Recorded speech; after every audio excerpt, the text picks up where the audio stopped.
মানুষ যখন পাহাড় দেখে তখন তার মনও বদলে যায়।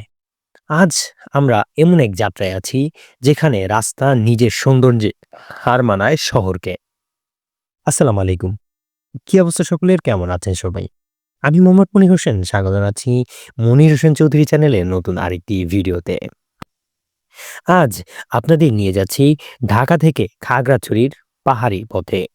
তবে আজকের ব্লগে দেখাতে পারবো পাহাড়ি রাস্তা শেষ হওয়া পর্যন্ত সব ফুটেজই গাড়ির ভেতর থেকে নেওয়া, যার প্রতিটি মুহূর্ত আপনাকে পাহাড়ের বাতাস ছুঁয়ে দেবে।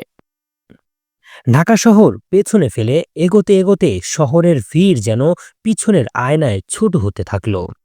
মহাসড়কের নিরবিচ্ছিন্ন পথ, দুই পাশের ব্যস্ত জনপদ আর গাড়ির গতি সব মিলিয়ে যাত্রার শুরুটা ছিল সাধারণ। কিন্তু আমরা জানতাম পাহাড়ের কাছে যত এগোবো রাস্তার রূপ ততই বদলে যাবে।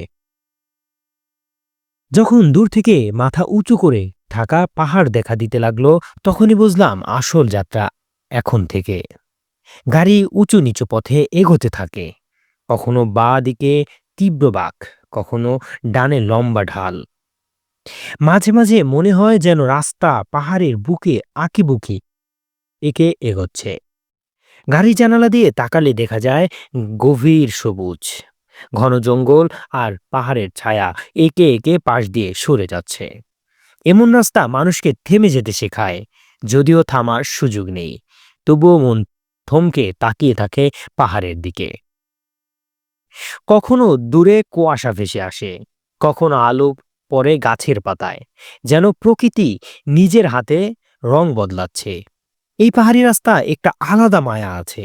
এখানে শহরের শব্দ নেই, হর্ন নেই, চিৎকার নেই, শুধু বাতাসের একটানা গুনগুন আওয়াজ। আর মাঝে মাঝে মনে হয় এই পথে প্রতিটা বাঁক যেন আপনাকে আরো গভীর শান্তির দিকে নিয়ে যাচ্ছে।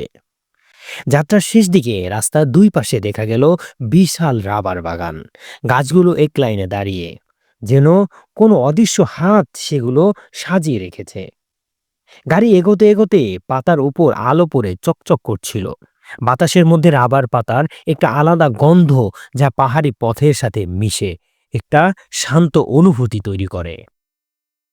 এটা ছিল আমাদের আজকের যাত্রার দৃশ্য।